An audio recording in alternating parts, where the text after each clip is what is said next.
Welcome, everyone. The Dartmouth chapter of the Alexander Hamilton Society is pleased to co-host this very timely event with the Davidson Institute for Global Security at the Dickey Center, featuring Dr. Michael Rubin and Professor Stephen Simon, as we examine Iran's political crisis, its implications, and the possibility of U.S. military action in Iran. This conversation comes at a critical moment. Anti-regime protests earlier this year, coupled with renewed U.S. military positioning near Iran, have raised questions about what may come next. Our speakers bring deep regional expertise and senior policy experience to help us better understand conditions on the ground in Iran, how policymakers in Washington may be thinking about the crisis, and how to interpret the growing likelihood of American action. First, a few words about our distinguished speakers. Michael is a senior fellow at the American Enterprise Institute, specializing in Iran, Turkey, and the broader Middle East. A former Pentagon official, he has served in post-revolution Iran, Yemen, and pre- and post-war Iraq, and spent time with the Taliban prior to 9/11. He has taught deployed U.S. Navy and Marine units on Middle East conflicts and terrorism, and is the author of numerous books, including most recently 7 Pillars, What Really Causes Instability in the Middle East. He holds a PhD and master's in history from Yale University and a bachelor's in biology. Professor Simon is a distinguished visiting fellow with the Davidson Institute for Global Security at the Dickey Center and serves as a lecturer in the Government Department and Jewish Studies program. Previously, he was the Robert E. Wilhelm Fellow in International Affairs at MIT and Research Fellow at the Quincy Institute for Responsible Statecraft. He served as the National Security Council Senior Director for Counterterrorism in the Clinton White House and for the Middle East and North America in the Obama White House and in senior positions at the U.S. Department of State. Beyond government, he has held positions in the International Institute for Strategic Studies, RAND, and the Council on Foreign Relations. He earned his bachelor's from Columbia and master's degrees from Harvard and Princeton. We'll kick things off with remarks from Dr. Rubin, followed with moderated discussions between Professor Simon and Dr. Rubin, and then we'll open things up to audience questions. Without further ado, I'll hand it over to our speakers. Thank you. Thank you so much. Thank you, Sophie, and I want to thank the Alexander Hamilton Society. First of all, Sophie mentioned one of my recent books. One of my other books was Dancing with the Devil. If you were to order it and you got a vampire romance, that's the wrong one. So just to make that clear to start out. I approach Iran from the point of view that if we had a magic formula, it would have been discovered a long time ago. And while there's a tendency for American policymakers, both Republican administrations and Democratic administrations, to come in and assume they have all the answers, this falls flat for 2 reasons. First of all, while Americans tend to believe that we can create a tabula rasa every 4 or 8 years, there's a deeper sense of historical memory, and precedents matter in the case of Iran. And of course, I would say especially in Iran, which is one of the few countries in the world that really has a near contiguous history going back 2,000 years with a real sense of identity. And if you don't want to take my word for that, take the complaints of everyone who surrounds Iran, who complains about the arrogance of Iranians lecturing to them. I was talking to Stephen before. My dissertation was on telegraphy in 19th century Iran. And I lived in Iran at the time, studied, and I know no one has ever read my dissertation because I put a $50 bill on page 18 of the 600 pages, and every time I go back, that $50 bill is still there. But it's seldom that one gets to tell a telegraph joke, but I'll do it now. And it really is a joke about the Iranian mindset and their sense of self. And it's about an Iranian archaeologist and an Egyptian archaeologist who are debating over who had the grandest ancient culture. And the Egyptians said, we recently sent our archaeologists into the Valley of Kings, and they opened a new tomb that hadn't been seen before. And there were towers in the hieroglyphics and pieces of corroded metal. And so we concluded that ancient Egypt had the telegraph. And the Persians said, oh, that's nothing. We found in Naqsh-i-Rostam a new tomb near Persepolis. And we opened it up, and there were no towers present and no corroded metal, which is because we were superior, and even in the ancient days, we had the wireless.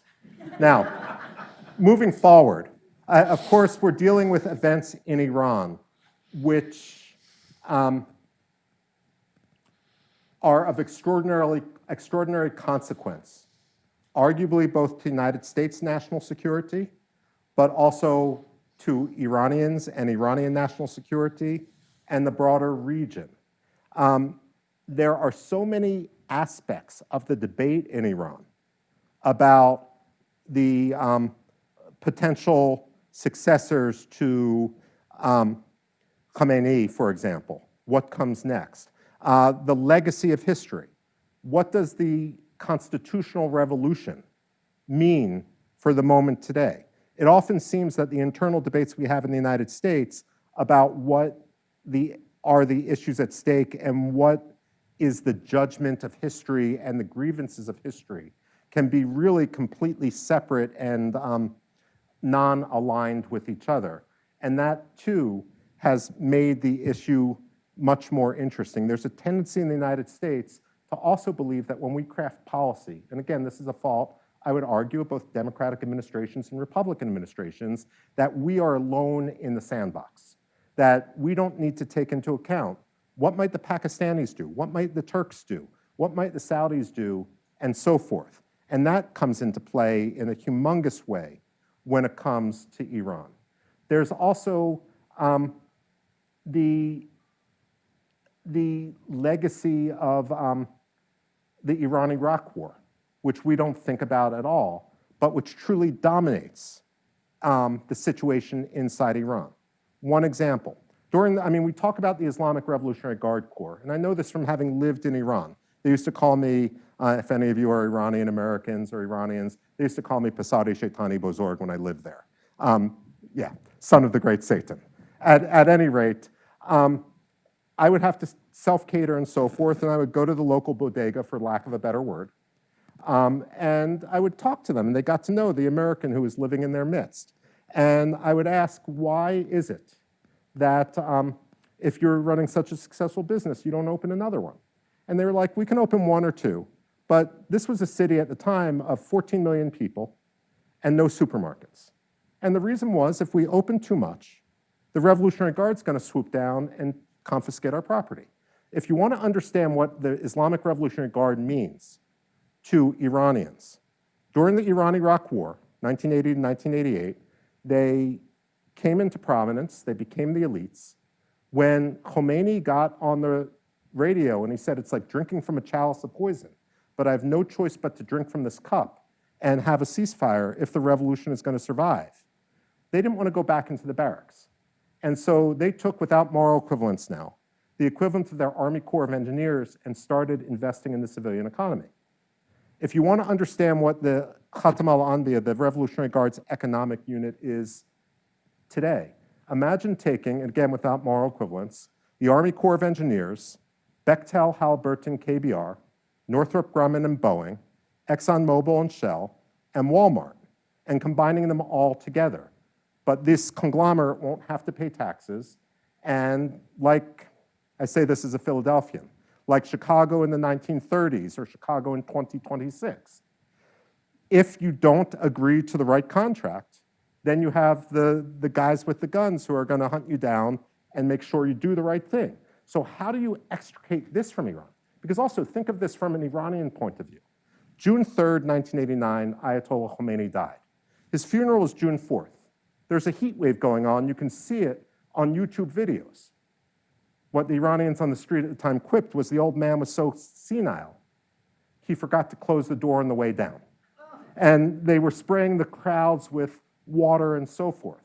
But since that time, Ali Khamenei was chosen because he was a compromise candidate. He was someone that wasn't going to be able to consolidate control. And yet, he did. 36 years later, almost 37 years later, this Office of the Supreme Leader has $100 billion. Khatam al-Anbiya, the Islamic Revolutionary Guard Corps, has $100 billion separately. Is anyone really going to subordinate themselves to a new leadership without first, without, and give up their claim to that $100 billion? I mean, it's almost as if it's winning the lottery and everyone's going to come out of the cracks in society to try to make that desperate grab. So how are we going to do with this problem? The last point I'll make, because there's a lot we can discuss, is what's always driven, I mean, both of us have been intelligence consumers in the past when we were in government. And what drives me nuts in general about US policy discussions of intelligence is we focus much more on what the intelligence says than what we don't know. So for example, we talk about hardliners versus reformers in terms of Iranian politics. But after 40 some odd years and tens of billions of dollars, what are the factional divisions within the Islamic Revolutionary Guard Corps? Considering these are the guys with the guns, it matters.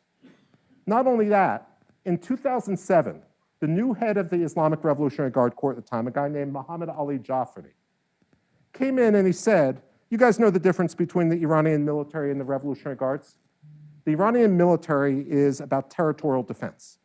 The Revolutionary Guards is about defense of the revolution, which means the enemies can be external or internal. Muhammad Ali Jafari said, Saddam Hussein is dead, the Taliban have been pushed back, the Israelis are paper tigers, and I'm quoting, the Americans can't do a damn thing. That's what's in Persian on the banners that the speedboats would unfurl as they passed our ships. At any rate, what he said is the biggest threat to Iranian society is going to come from inside Iran. So he reorganized the Revolutionary Guard to put one unit in every province. Well, what we don't know is whether the makeup of those individual units, whether they're native to the provinces in which they serve. The answer to that question would give some insight on whether kinship trumps ideology if given the order to fire in the crowds in the street. How are we going to fracture the Revolutionary Guard if we don't even know what the factional divisions really are? Because we can all, I mean, we've been guilty of this, I've been guilty of this with regard to Iraq and Afghanistan, the Bush administration in which I served. There's a lot of wishful thinking. Are we repeating that same mistake again in hoping that what comes next in Iran can be controlled? Or are we opening a can of worms? Other issues we can talk about, different threat assessments from by the United States and Israel and the regional Arab states. What may be strategically untenable to us could be an existential threat to Israel. Is Iran really suicidal, or is that a strongman question? The Iranian regime, that is. And so with that, look, I lived there. I've been working on Iran for 30 some odd years. No question is off limits. Let's have a good fun discussion. All right, here we go. What I'd like to do is pick up just on where you're leaving off, because it's such a fundamental issue, namely the state of Iranian society. Mm-hmm. And it's a fundamental issue for the public now and for governments, because it's tied so intimately to the ongoing and evolving military rivalry, particularly between the United States and Iran. So, for example, I noticed I think this morning, Senator John Thune was on the air giving voice to a thought that's on many people's minds, which is that which is the expectation that a robust United States attack on Iran would precipitate revolutionary activity in Iran and possibly cause the regime to be overthrown. Now, you've all taken social science courses.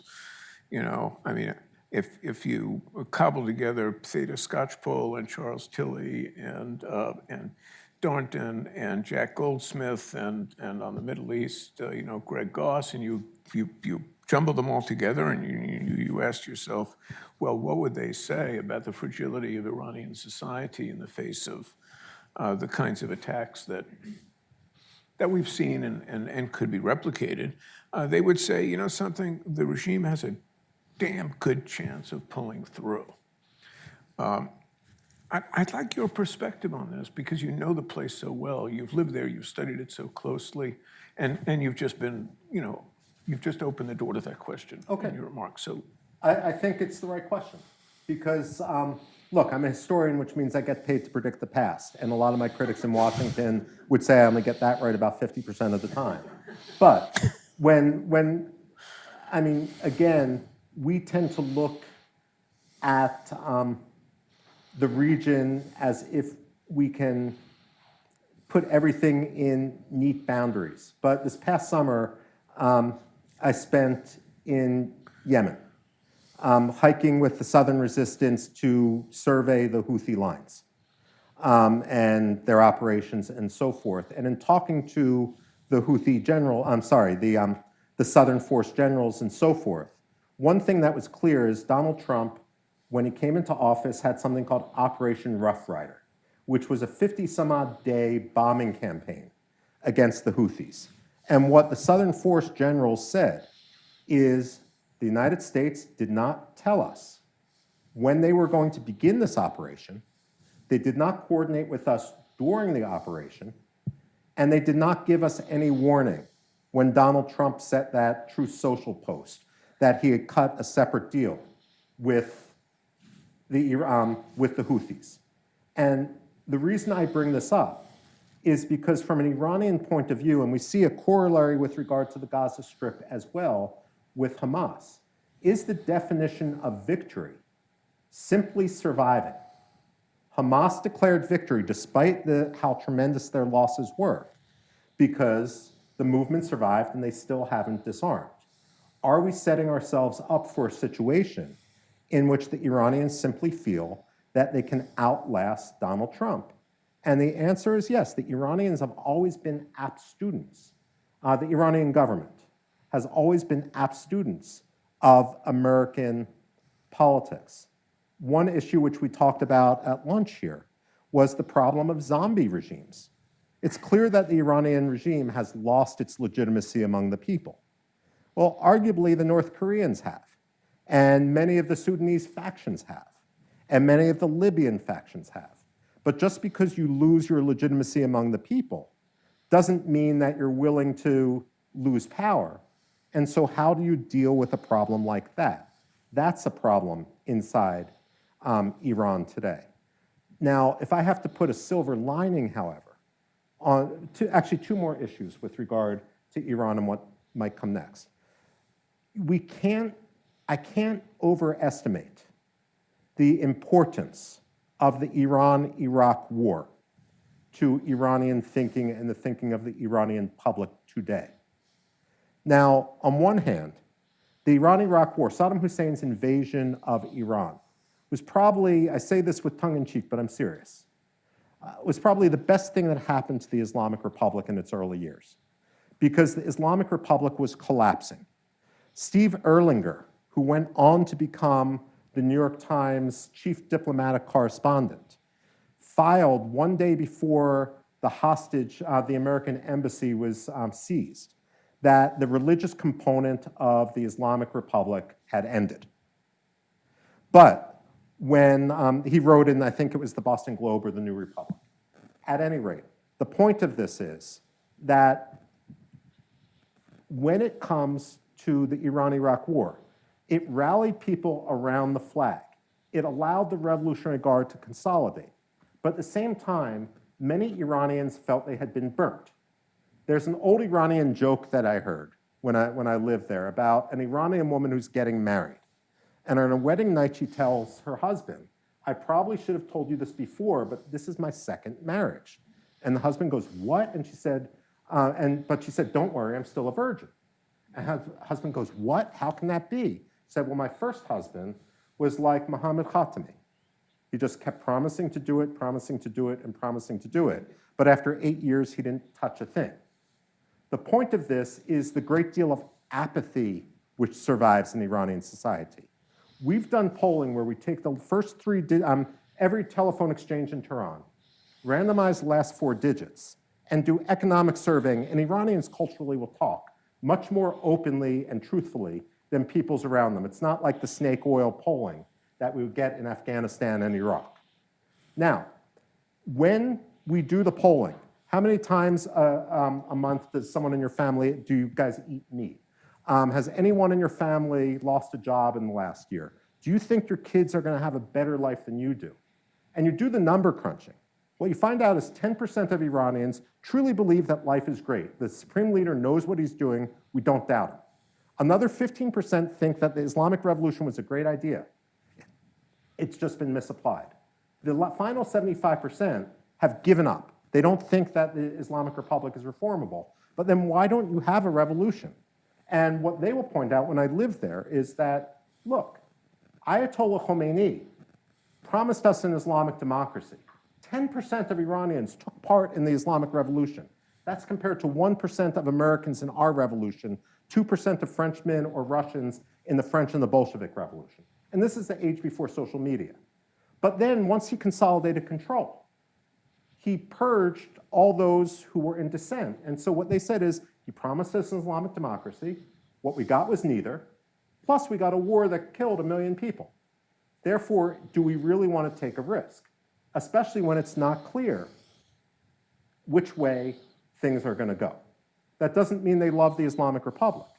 But when you've suffered the way Iranians suffered during the Iran-Iraq War, the inertia to action can be extreme. And I'm not sure we fully understand that, especially if there's a belief that we, the Iranians, and of course I'm not of Iranian background, but we, the Iranians, can simply outlast this current campaign. What accounts do you think for the longstanding conviction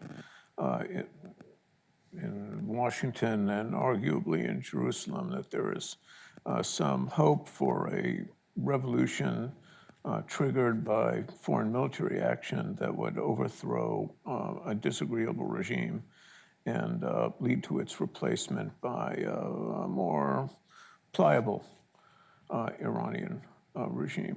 It's a good question. First of all, one of those historical anomalies that I've always been struck by is in the US political discussion.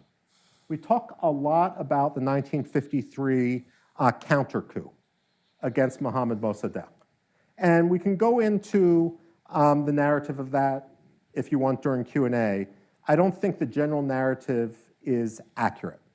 I look at it as a counter coup rather than an American coup against a legitimate Iranian leader. Let's put that aside. What really strikes me is 8 years before, the United States had occupied much of Western Iran during World War II.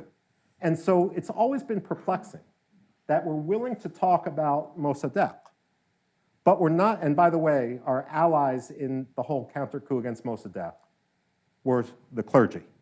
So that's just an additional irony, and that's where you get into the discussion of the Reds versus the Blacks, the socialists versus the Blacks in this case, marked by their turbans. So, putting that aside, that's one aspect. But I agree with you. No one likes being bombed. I've actually written pieces arguing a while ago whether the Iranian regime, because it was losing so much popularity, wanted to goad someone into bombing them. What I think has changed is just the sheer economic disintegration of Iran, of the regime, which has hit their own supporters to the degree they have, coupled with the fact that Ayatollah Ali Khamenei is 86 years old, he's had cancer twice, he's partially paralyzed from a 1981 assassination attempt, and a lot of his old-time revolutionaries have died, mostly of natural causes. And so you're really weathering a perfect storm. And then the broader question is whether or not the Islamic Republic, and this is something which we used to debate when I was doing my Iranian studies program, whether the Islamic Republic was the natural pinnacle of Iranian political evolution or whether it was an anomaly. If I could make a historiographical comparison, when the Arab Spring happened, surprised everyone. Anyone who says that they predicted it, not really being fully truthful. And so you had a lot of publishers reach out to academics or think tankers saying, write us a book. explaining how this happened, and everyone's book was like, if only people had listened to me, we would have understood this much better. When it came to the Islamic Revolution, the same thing happened. No one expected it, even within the Carter administration, which was hostile to the Shah, according to Zbigniew Brzezinski's memoirs. And yet, you had, I mean, in this case, Nikki Keddie, Irvand Abrahamian, write books which tended to suggest that this was the natural pinnacle. Again, I think it's an anomaly. And so, just as in the Soviet Union, could that reverse under its own weight? And would American or Israeli military action harm that reversal, I mean, impede that reversal, or catalyze it? I happen to think it would impede. But, I mean, that's just me. Yeah, I would tend to agree. We've got 30 minutes, and I want to reserve as much of that as possible to student and other participant Q&A. But I wanted to segue into that Q&A with just a very basic question, which we were talking about a bit before, because I myself am fairly perplexed by how the United States and Iran have gotten themselves to this point. In terms of their relations, and really why it has been so difficult and clearly impossible, looking at the long run, for the United States and Iran to establish some kind of stable relationship. I'm not talking about a friendly one, hugging and things like that, but I mean, since the revolution in '79, what's the through line here that's kept this this bilateral relationship so volatile? You know, I mean, there's a tendency in the United States to self-flagellate, but Iranians have agency, and I generally believe that the United States, across administrations and decades, is very, very bad at understanding and assessing others' ideologies and the impact those ideologies have on their thinking. Now, I'm not talking about everyday Iranians. I'm thinking about those who became, I mean, the supreme leader. Or if you're looking at the Islamic Revolutionary Guard Corps, you can enter the Islamic Revolutionary Guard Corps when you're about not enter the Islamic Revolutionary Guard Corps. You can enter the Islamic Revolutionary Guard Corps bubble when you're about 8 years old, because they have the equivalent of evil Boy Scouts. And then they run special councils in elementary schools and secondary schools. I had all my stamps and seals to do my research at University of Tehran. And all across the Middle East, Iran, Iraq, Israel, Turkey, you've got universities that are walled in, and you have to go through like a central gate.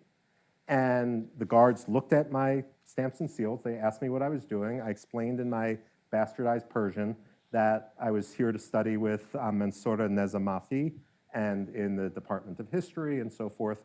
And they were like, oh, you're American, you're a guest. We will call someone to take you. And they called the Basij, which are the paramilitaries, to take me to their headquarters to make sure that they would approve me going. So you have, and they run universities as well, the Revolutionary Guard. And so if you've gone in at 8 years old and been indoctrinated, what does that mean?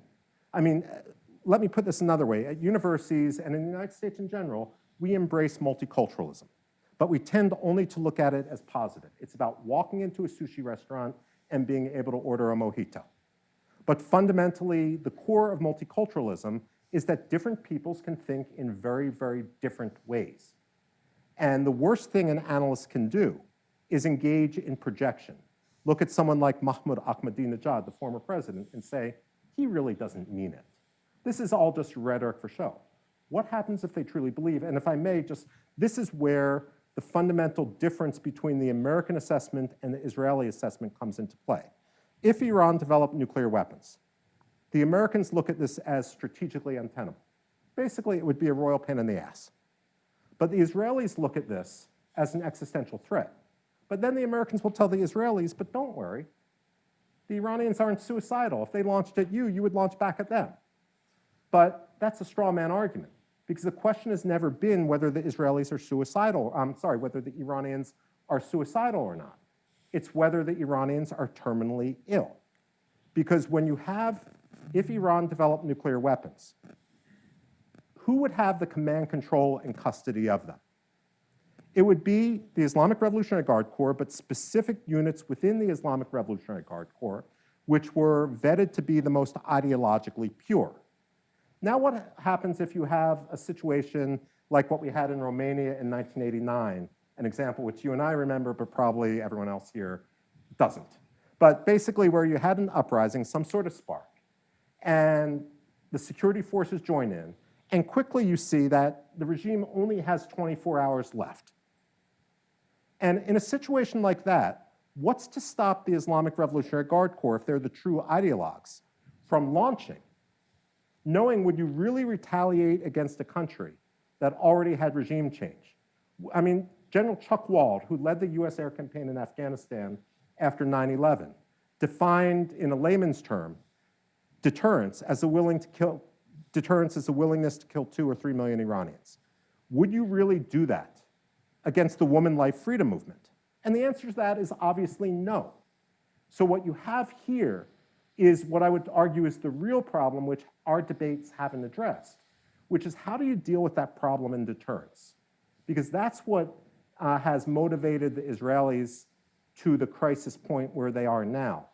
Even if the United States doesn't fully recognize it or agree, we still need to address what different, I mean, we can't just impose our views on others. We have to deal with reality. And that clock constitutes a cruel reality, Yeah. which we need to acknowledge. I wish we had actually another 30 minutes beyond this to talk about the deterrence question, because that's so important to the Israeli and Iranian part of this equation. Perhaps we'll get a question about that, and we can continue that conversation. Okay, we're taking questions, so just raise your hand if you'd like to jump in. And put your statement in the form of a question. Archer. And for my sake, can you just introduce yourself? Yeah, hey, I'm Archer. I'm a government and Middle Eastern studies student here. So my question is, I just wanted to ask, because recently there's been this big trend where a lot of major world players are admitting that there's been a lot of change in US interests recently in the past decade, and also a lot of changes in world order.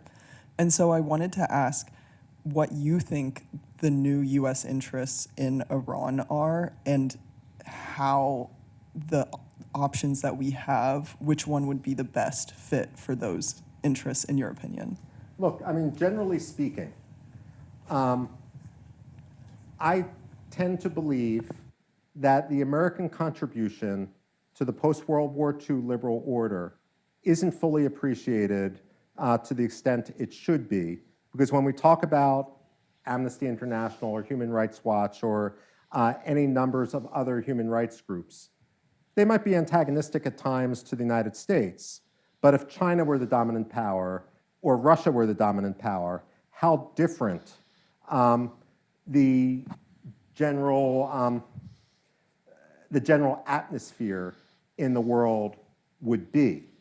When it comes to to what's happened in Iran, number one, there are the proxy attacks on Americans and American interests, proxy attacks on freedom of navigation. If you want me to delve down and be nerdy, let's look at the Houthis, for example. Normally, when you are insuring a cargo vessel, the insurance rate is about 0.3% of the value of the cargo. Because the Houthis will, who are or are indulged by Iran, will target ships of specific nationalities and flags. The insurance rates on those ships is now upwards of around 1% of the total value of their cargo, which creates an adverse trade situation in which if you're dealing with America or Europe, you're at a disadvantage. And the question is that is that attack on freedom of navigation, freedom of trade, something which we want to indulge in? Ultimately, what gives me hope is, look, when I'm in Kashmir, for example, and you hear the Indians and the Pakistanis talk about each other, real animosity. When I talk with the Iranians, and I do talk to, I'm not a big believer in track 2 negotiations because oftentimes they are American Democrats and Iranian reformers, and they don't include the people who disagree with them. I mean, put bluntly, put aside Republicans in the United States, and of course without equivalence, if they're not including the Islamic Revolutionary Guard Corps or people from the Office of Supreme Leader, what's the point? But I don't detect the same, when I talk to Iranians from the Revolutionary Guard, from the executive branch, and so forth, just on my own, I don't detect the animosity which I detect between the Indians and Pakistanis, for example.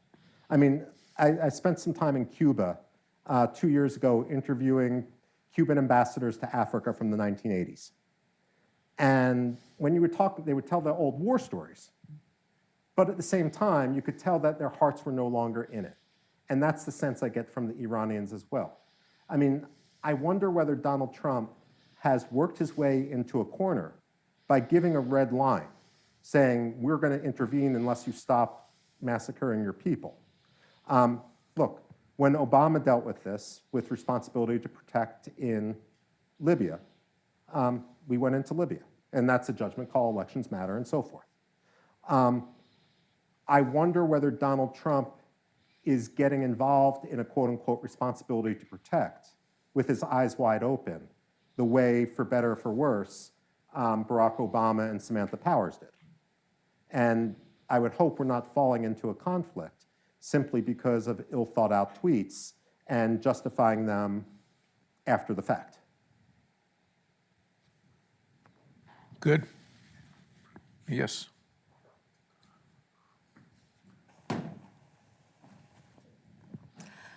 Do you think the military buildup is a preview of either an attempt to bomb potential nuclear sites or be used to take out the current leader? And if the former, keeping in mind that the Islamic regime would use nuclear weapons and if they were terminally ill, is a military approach like what we see right now, or a diplomatic approach like the JCPOA, the better way to prevent a weapon in the Islamic Republic's hands?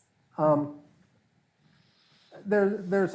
worked in the Bush administration, and my equivalent and a lot of the same positions during the Clinton administration was Brian Katulis. And one thing Brian, and we're friends, same age, we're both from Philly, and that's from the Philly area, and so forth. Kids the same age, all that. I mean, the real Washington as opposed to the antics you see on Capitol Hill.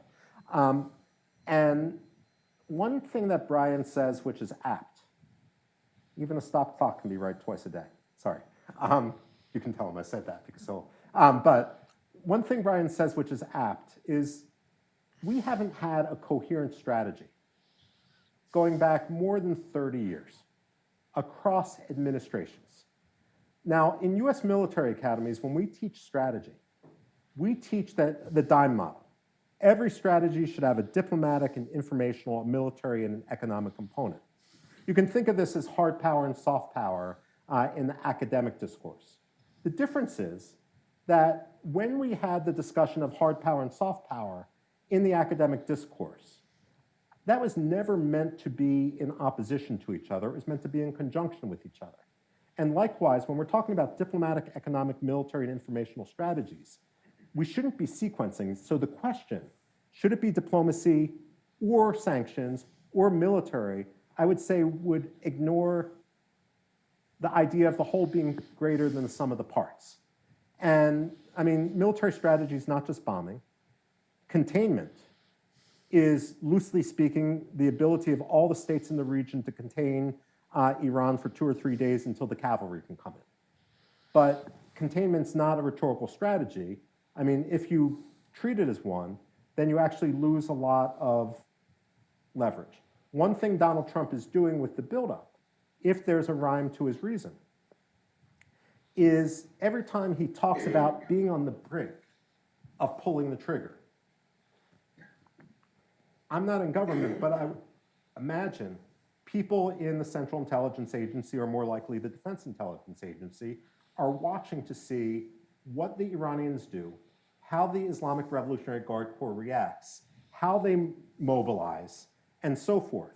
And so those false starts can actually have an intelligence value if they're done purposely.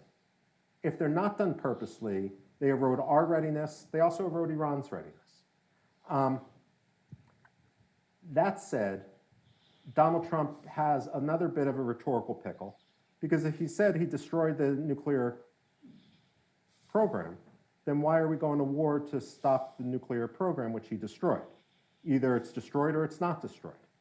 At the same time, if you create a leadership vacuum, again, open question as to who will fill it. I don't believe the New York Times reporting is 100% accurate. I look at it knowing the journalists, knowing the sources, as perhaps a leak from one side or another that's being amplified for a purpose. And the fact that you have opposite leaks in Axios and so forth just creates an air of confusion. What I would say is, technically speaking, if the supreme leader is eliminated, the Assembly of Experts is supposed to choose a new supreme leader. There's no way when Iran is being bombed that you're going to have a bunch of octogenarians meet under the bombs. So you're going to have a vacuum in place. That vacuum, who is going to fill that vacuum? I mean, you have Larijani to some point, who's the national security chief. I've actually met him before. You have Masoud Pezeshkian, who I've also met before. And then you have the third person, who will be maybe the head of the judiciary, who's a real hardliner. But are they actually going to be able to meet? The other thing is, never confuse reality with what's written on paper. On paper, like when the Sultan of Oman died, Sultan Qaboos, according to Omani, he had no children. According to the Omani constitution, a new successor had to be chosen within 48 hours. And if the leadership couldn't come to a consensus within 24 hours, he would leave behind a letter which would guide their decision. But 48 hours, you have a new leader, come hell or high water. In Iran, the Assembly of Experts, this 88-member clerical body, is supposed to choose. But as intelligence services from the Arab states in the Gulf have pointed out to me, nowhere does it say, is there a timeline associated with how long it takes the Assembly of Experts to choose. So if you're a Revolutionary Guardsman and you have control over a $100 billion business, are you going to subordinate yourself to someone who doesn't have your interests at heart? And so we really need to talk about a vacuum. I talked before about 2007, when Muhammad al-Jafari had put Revolutionary Guard units in every province. Well, here's the thing. If you guys remember, you remember, but I won't go you. In 2004, there's something in American politics called the October surprise. At first, it was with regard to allegations against the Reagan administration, but it happens traditionally where campaigns will try to drop bombshell incriminating evidence or stories in late October before the election, before the other side has a chance to respond. And in 2004, what Senator John Kerry did was argue that the Bush administration had, through sheer incompetence, failed to secure the explosives at an Iraqi arms depot called Qaqa, QAA. Now, if you have Revolutionary Guard units in every province of Iran, presumably they each have their own supply depots. What are we going to do to secure each of those supply depots, given that there's, 32 different provinces in Iran? And let's say everything goes smooth and Reza Pahlavi, the former crown prince, is able to return. I worked on the Iraq file when the CIA had inserted Majid al-Hoy, who was the grandson or the son of an Ayatollah, And when he came to Negev, he was pro-Western, wanted peace, wanted tolerance. When he came to Negev, the day or the day after Baghdad fell, he was hacked to death inside the shrine of Imam Ali by a gang that turned out to be loyal to Muqtada al-Sadr, which is the first time, talking about what we don't know, the first time we really heard about Muqtada al-Sadr. So let's say Reza Pahlavi goes back. And trust me, I think Reza Pahlavi is truly popular. And one anecdote, a couple anecdotes. When I lived in Isfahan, there was this fruit vendor going by. He was selling moldy bananas for a lot of money. And one of the guys in one of the shops, because I used to practice my Persian there, was like, my Shah, where is my Shah? When I was young, the bananas were this big and they were half the price. So there's the grass is always greener. But a good friend of mine got married. He was from a royalist family. His wife was from a Tudeh family, a socialist family, sort of followers of Mohammad Mossadegh, traditionally anti-monarchy. They were coming from the Islamic Republic of Iran. For security reasons, they did the wedding on Fisher Island because you control there's no cars and you can control entrance. And without telling her family in advance that Reza Pahlavi was going to be the best man at the wedding. And when all the old socialist union members who were antagonistic towards the Shah saw Reza Pahlavi sitting behind them, they cried, they got down on their knees, they kissed his hand. Again, this doesn't mean they're against Khomeini or Khamenei. That doesn't mean they're necessarily pro-Shah. These people are so fickle. Yeah, but the point is, if you were to insert him, what's to say he's not going to end up like Majid al-Hoy? How are you going to protect him without having boots on the ground? And if he's eliminated, if you suddenly, someone who the last credible poll said had 30% support inside Iran, credible Iranian poll. And of course, that's a plurality, that's not a majority. What fills that vacuum? Now, there's an old Russian joke about the difference between an optimist and a pessimist. The Russian pessimist is the one who says, things have never been so bad. War, environment, economy, health, they couldn't possibly get worse. And the Russian optimist is the one who says, no, they can always get worse. What I think I'm going to do, since we have 10 minutes left, is to cobble together several questions and then give you a chance to. And I'll be less long-winded. Look, when it comes to you, more is always better. So. Okay, thank you. The Iranians would call that ta'aruf. Sorry. I'm a great flatterer, but I mean it. Yes. Hi, I'm Aryan. I'm a sophomore at the college.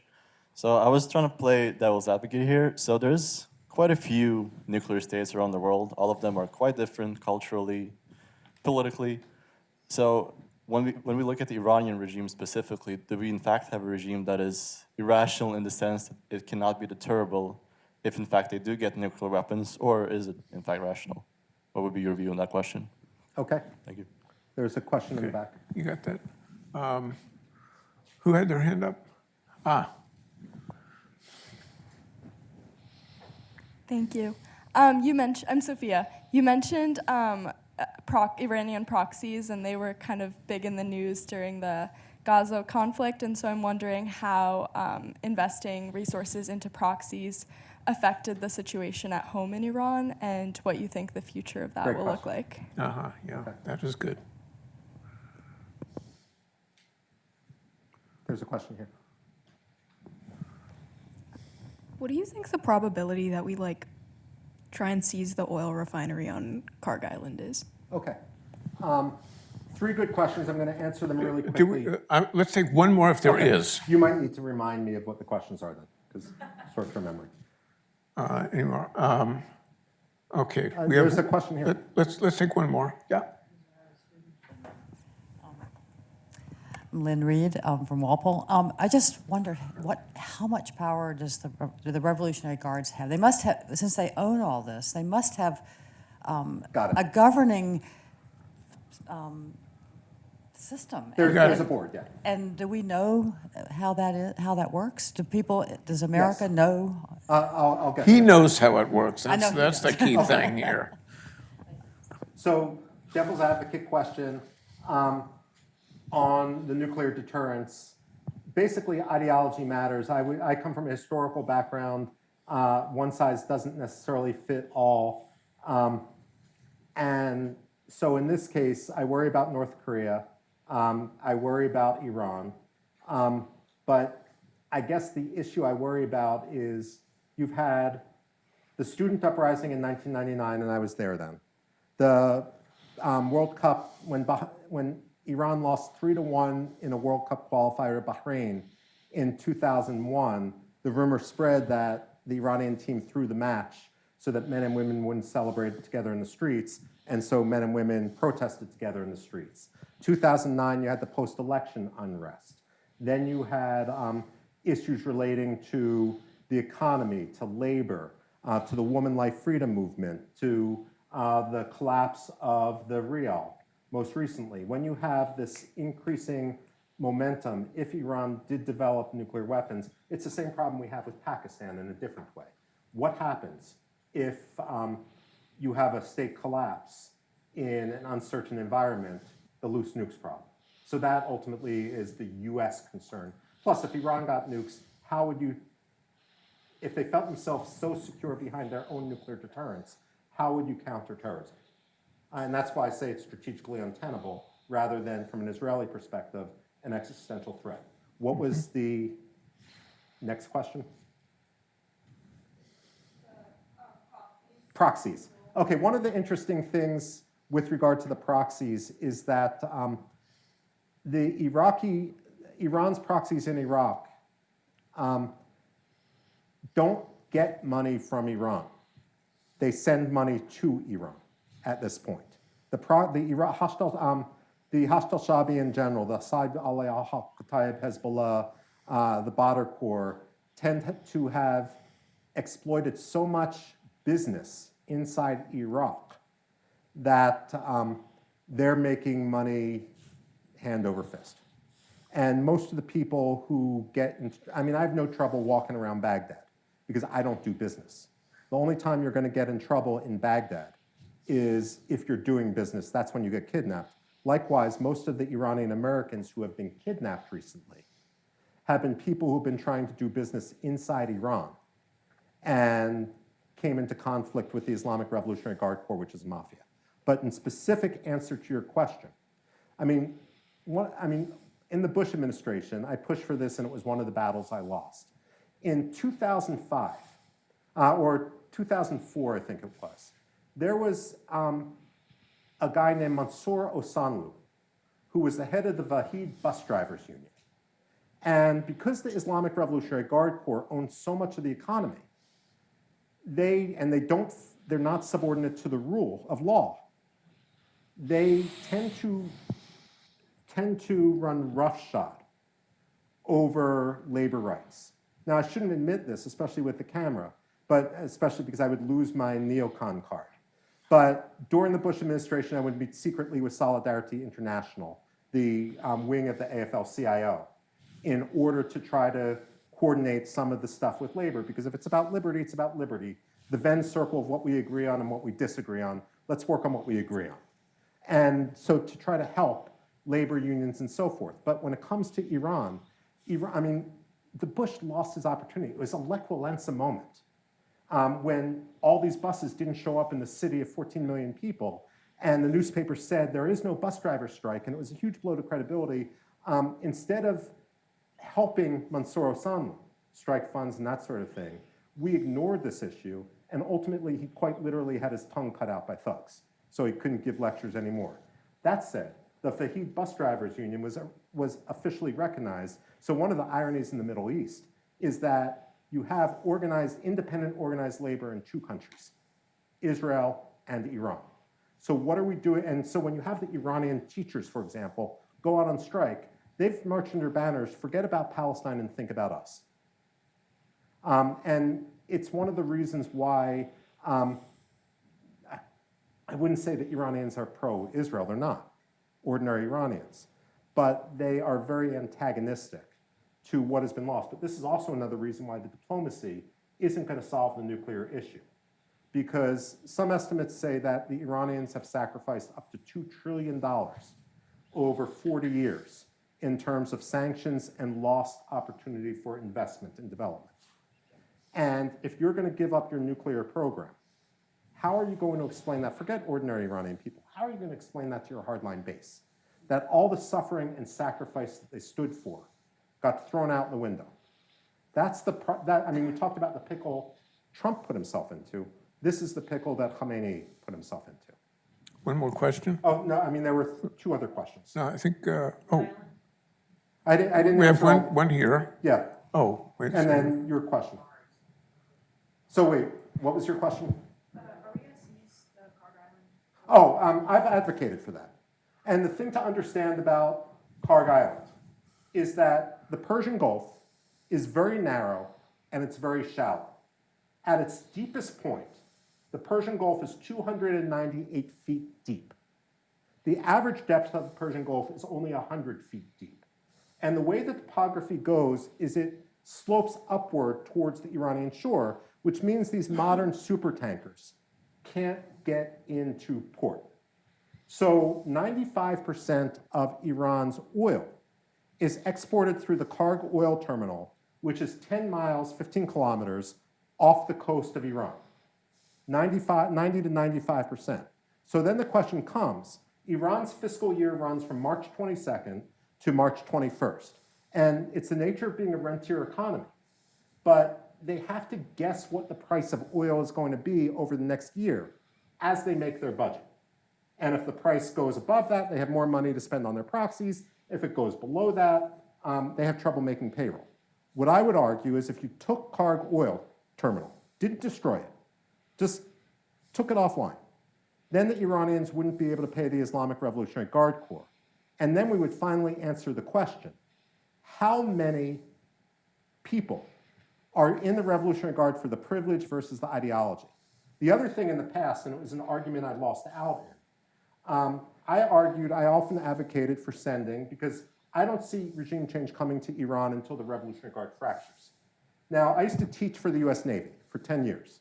Went out on 28 deployments, and like I used to tell them, and they used to hate this, deployments are a lot of fun when they're only 2 or 3 weeks long. I would go across the Atlantic or the Pacific with every aircraft carrier or amphibious assault vessel. And that was heading towards the Middle East, and I would teach during their downtime. And one of the issues with this is that, sorry, I just forgot where I was going with that, but you just heard I got to teach. There was a much more serious point there, which I'll come back to. Sorry. It's hard to take out Karg. Oh, That's no, the I mean, serious point here. It's hard to take out Karg, but what I'm saying is when they would always ask for the flashpoint, it would be what the price of oil will be. And whenever Iran says, we forbid you from closing the Strait of Hormuz, we're going to close the Strait of Hormuz, that's just sending the price of oil up. And oftentimes, it has nothing to do with actually a military capability to close the channel. It has everything to do with trying to bump up oil so they don't get to that crisis point. But when it comes to the hospital ships. One thing I always argued is we should send hospital ships. Do you guys know the USNS Mercy or the USNS Comfort? It's basically floating hospitals. One of them showed up in New York under COVID. Well, if our goal is to fracture the Revolutionary Guard, why don't we send a hospital ship to Dubai and offer free medical care for Islamic Revolutionary Guard Corps veterans? The reason I say this, and again, I'm not trying to be a bad Republican hawk, but when I would hang out in Iran, and I used to go to the war cemeteries, and the one thing I learned was wounded veterans were treated, as much as we complain about the Veterans Administration here, much, much worse in Iran. So if we offer free medical care, either they take it, which is an intelligence and propaganda coup for us, or they don't take it, which increases the dissension within the Islamic Revolutionary Guard Corps. But what's stopping them from blowing up the ship in Dubai Harbor? I would say $400 billion worth of investment in Dubai is stopping them. And so are we using, instead of just going back to your question, Sophie, you have military solutions and you have diplomatic solutions, but are we being creative enough with sometimes using our military soft power, as oxymoronic as that might sound? Perhaps we'll know one of these days if anybody gives it a try. We did have one. Do you want to just? We're out of time, so. And sorry, your Sorry, question. do we? Okay, The head we of the can. Quds Force, We've the head got of the time Navy, for the head you. of the Army. They're the ones who. There's actually a corporate board. Oh, okay. So the average budget of the Islamic Revolutionary Guard Corps is about $8 billion officially. But when you trace the smuggling income, and I've spent time in the Strait of Hormuz with smugglers watching this, it's about $13 billion a year as well. So that's more than the official budget. Then when you look, and this is what I used to have to do for the US Army, when you translate the economic newspapers and you look at the single source no bid contracts, some years it's $25 to $50 billion given to Revolutionary Guard companies, which means, to use an Obama administration analogy where you had, what was it, sequestration, where 10% shave off the Pentagon budget? Yeah, the haircut, yeah. If you had a come to Muhammad moment in the Iranian parliament that the Islamic Revolutionary Guard Corps is a terrorist entity, we're going to take their budget to zero. Proportionately, they'd be facing less of a cutback than our military did during the Obama administration. They are effectively an independent entity that's not subordinate to the rule. Or what? Could they take over? They could, and that's the big danger. And if they did take over, and this goes into ideology, would it be a military dictatorship like Abdel Fattah al-Sisi in Egypt that doesn't try to kill people of other religions or other countries, or would it be an ideological military dictatorship that does? And these are the unknowns. Well, that was fabulous. Are you going to bid us adieu? Just going to thank you both for coming, Dr. Rubin and Professor Simon, and thank you all for coming to join us with the Alexander Hamilton Society and the Davidson Institute at the Dickey Center. Thank you all. Good night.